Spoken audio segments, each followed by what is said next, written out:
നമുക്ക് ഇന്നലെ പരിശോധിച്ചത് 13 സാമ്പിളുകളാണ്. 13 സാമ്പിളുകളും നെഗറ്റീവാണ്. അപ്പോൾ നമ്മളിതിൽ പരിശോധിക്കുന്നത് 2-3 കാര്യങ്ങൾ ഇതിൻ്റെ ഭാഗമായിട്ടുണ്ട്. ഒന്ന്, ഈ സമ്പർക്ക പട്ടികയിലുള്ള ഹൈ റിസ്ക് ആയിട്ടുള്ളവരുടെ സാമ്പിളുകളാണ് നമ്മൾ എടുക്കുന്നത്. ഇനി സമ്പർക്ക പട്ടികയിലുള്ള ആർക്കെങ്കിലും അല്ലെങ്കിൽ സെക്കൻഡറി കോൺടാക്റ്റും ആകട്ടെ, സെക്കൻഡറി കോൺടാക്റ്റും ഉള്ളവർക്കും രോഗലക്ഷണങ്ങൾ ഉണ്ടെങ്കിൽ എല്ലാവരുടെയും സാമ്പിൾ എടുക്കും. അപ്പോൾ ഹൈ റിസ്ക് ആയിട്ടുള്ളവരുടെ എല്ലാ സാമ്പിളുകളും എടുക്കുക, രോഗലക്ഷണമുള്ളവരുടെ സാമ്പിളുകൾ എടുക്കുക എന്നുള്ള രീതിയാണ്. അതാണ് നമ്മുടെ പ്രോട്ടോക്കോളിന്റെ ഭാഗമായിട്ട് നമ്മൾ സ്വീകരിച്ചു പോയിട്ടുള്ള രീതി. ഇന്നലെ 13 പേരുടെ സാമ്പിളുകളാണ് എടുത്തത്. അതിൽ ഹൈസ്റ്റ് റിസ്ക് ഉള്ളവരുണ്ട്, ചിലർക്ക് ചെറിയ തൊണ്ടവേദന, പിന്നെ ഹൈ റിസ്ക് കോൺടാക്റ്റ് ആയിട്ടുള്ളവർക്ക് സ്വാഭാവികമായിട്ട് ഉണ്ടാകുന്ന ഒരു ഭയവും ഉണ്ട്. അപ്പോൾ അതിൻ്റെ അടിസ്ഥാനത്തിൽ അസിംറ്റമാറ്റിക് ആയിട്ടുള്ളവരും ഈ 13 പേരുടെ ലിസ്റ്റിൽ ഉൾപ്പെട്ടിട്ടുണ്ട്. അപ്പോൾ അവരുടെ 13 പേരുടെയും സാമ്പിളുകൾ മഞ്ചേരി മെഡിക്കൽ കോളേജിലാണ് പരിശോധിച്ചത്. അത് നെഗറ്റീവായിട്ട് വന്നിട്ടുണ്ട്.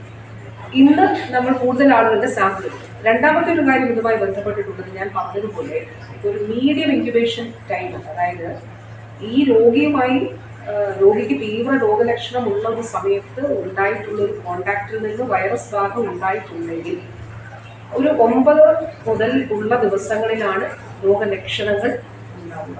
അതാണ് ഒരു മീഡിയം ഇൻക്യുബേഷൻ ടൈം. നമ്മുടെ ഒരു മുൻകാല അനുഭവത്തിൻ്റെ കൂടി അടിസ്ഥാനത്തിൽ 9-10 ദിവസങ്ങളിലൊക്കെയാണ് ഉണ്ടാകുന്നത്. അങ്ങനെയാണെങ്കിൽ ഇന്ന്, നാളെ, മറ്റന്നാളൊക്കെയാണ് നിലയിൽ രോഗലക്ഷണങ്ങൾ ഉണ്ടാകാൻ സാധ്യതയുണ്ട്. രോഗമുണ്ടാകാനുള്ള സാധ്യത വളരെ കുറവാണ് എന്നുള്ളത് ആരോഗ്യ പ്രവർത്തകർ തന്നെ പറയുന്നു. രോഗവ്യാപനം ഉണ്ടാകാനുള്ള ഹയസ്റ്റ് ഏറ്റവും സാധ്യതയുള്ള സമയം അവർ ഐഡന്റിഫൈ ചെയ്തിട്ടുണ്ട്. ആ സമയത്തുള്ള മുഴുവൻ ആളുകളെയും CCTV ദൃശ്യങ്ങളുടെ കൂടി സഹായത്തോടുകൂടി ഐഡന്റിഫൈ ചെയ്ത് അവരാളെ പോലും വിട്ടുപോയിട്ടില്ല എന്നുള്ളത് ഉറപ്പാക്കി അവരെ കണ്ടെത്തി അവർക്ക് ഈ പറഞ്ഞതുപോലെ പ്രതിരോധ മരുന്ന് നൽകുന്നതിന് വേണ്ടിയിട്ടുള്ള നടപടി സ്വീകരിച്ചിട്ടുണ്ട്.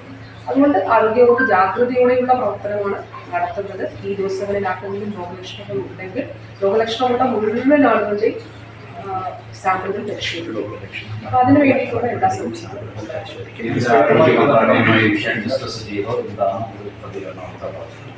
ഇതില് ഈ യുവാവ് മറ്റൊരു സംസ്ഥാനത്ത് ബാംഗ്ലൂരിൽ പഠിക്കുന്നത് കൊണ്ട് സ്വാഭാവികമായിട്ടും കർണാടക സർക്കാരുമായിട്ട് അവിടുത്തെ ആരോഗ്യ വകുപ്പുമായിട്ടും ആരോഗ്യ പ്രവർത്തകരുമായിട്ടും ഡയറക്ടർ തലത്തിലുള്ള ആശയവിനിമയം നടത്തിയിട്ടുണ്ട്.